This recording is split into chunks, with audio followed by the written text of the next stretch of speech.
Hello there, Geoffrey Holland here, the Reverend Wilkins from Barmydale. Life in the village is never dull, is it? Well, my life certainly isn't. There's never a quiet moment. And now, well, I've only gone and written a book. It's called The First Rule of Comedy, and it's packed with anecdotes, observations, and perhaps even a joke or two.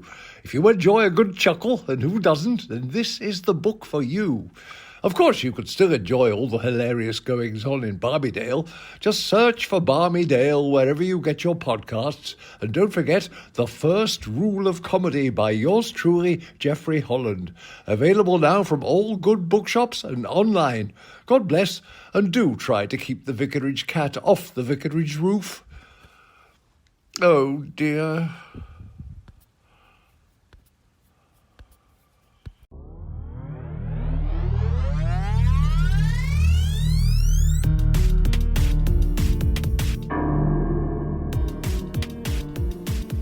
Welcome back to the search for Gillian Gold. Last week we began investigating the rumoured Carston Circle. This week we're shifting our focus from ancient rituals to the very real influence this group might hold over the town of Carston. And we're taking a closer look at the official investigation into Gillian's disappearance. Instead of focusing on supernatural rituals, our investigation has revealed that the Carston Circle seems to be composed of prominent figures in the town. They hold positions of power in local businesses, the town council, and even the police force. They're the ones who run things. They always have. If you want something done in Carston, you go to them. It seems their influence isn't just about conjuring spirits, but more about controlling the flow of information and resources.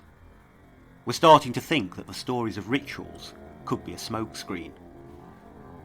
We obtained a copy of the official police report, and it raises some serious concerns. The investigation into Gillian's disappearance appears to have been remarkably superficial. Key leads were seemingly ignored, and crucial evidence wasn't followed up on.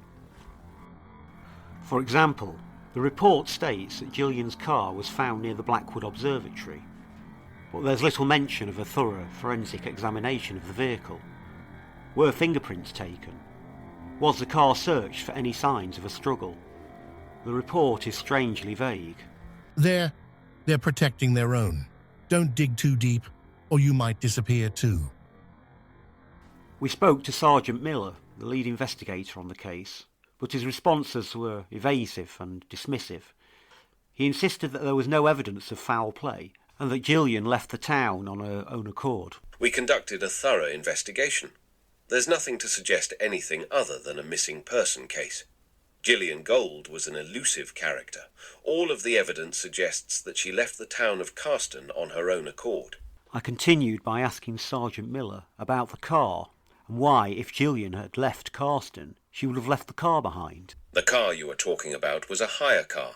In fact, when we investigated into the car, it had been hired under another name, not the name of Gillian Gold. This again contradicts some recent evidence that we've been supplied with. A local shopkeeper called Mrs. Henderson came forward with a witness account that contradicts the official narrative. I saw Gillian the day she disappeared. She was talking to a man outside my shop. He was tall, wearing a dark coat, and he had thick-rimmed glasses. They seemed to be having a serious conversation. I didn't recognise him, and I've lived in Carston my whole life. After around 5 minutes or so, the man in question left walking away towards the church end of town. I then saw Gillian get into a blue small car. I think it was an electric car. I remember thinking how quiet it was when it passed me. The small blue car in question is the exact car that was found below the observatory. Mrs. Henderson provided a detailed description of the man, but the police report makes no mention of this witness or the man she described.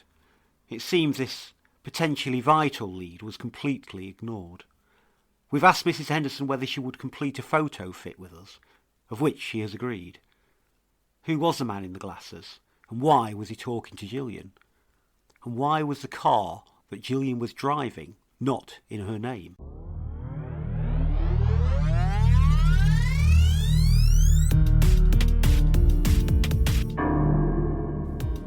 We also spoke with Mr. Evans, the owner of an Airbnb where Gillian stayed. He contacted us stating he'd found some of Gillian's belongings after the police had finished their search. He was concerned by the lack of detail in the police report and felt we should have these items. He passed to us Gillian's laptop, which was listed as missing and was found tucked away in a drawer beneath the bed. There were also several handwritten notes, unrelated to her main research. One note read, "They're watching me. I can feel it." Another read, "Don't trust anyone." Mr. Evans also mentioned that the state of the Airbnb was concerning after Gillian's disappearance. He stated it was unusually clean, almost sterile, as if someone had gone to great lengths to remove any trace of Gillian's presence. There was a faint, almost imperceptible scent of cleaning chemicals, and some of the furniture seemed to have been rearranged. There is also the fact that Gillian, at the time of her disappearance, still had over a week left to stay at the Airbnb. Yet none of this was mentioned or investigated by the police at the time. Gillian's notes are filled with details about the Carston circle, detailing their intricate web of influence.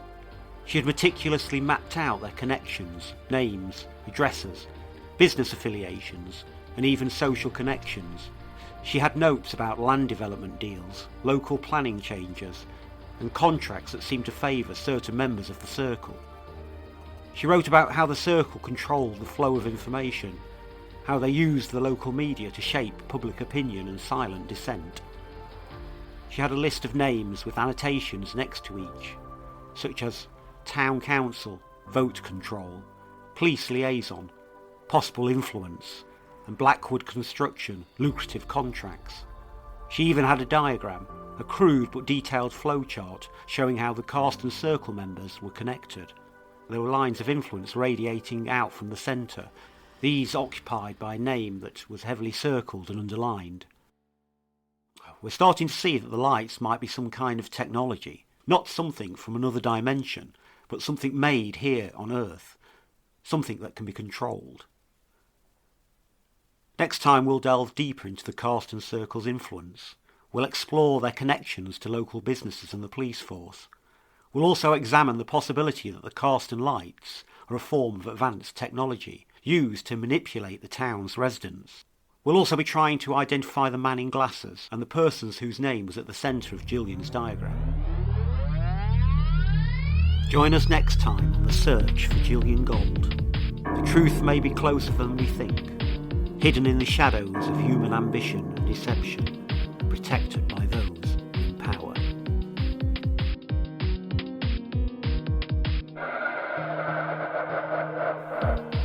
Search for Gillian Gold is written and presented by Stuart Wielden. The theme music is UFO Experimental by Bruno Magic.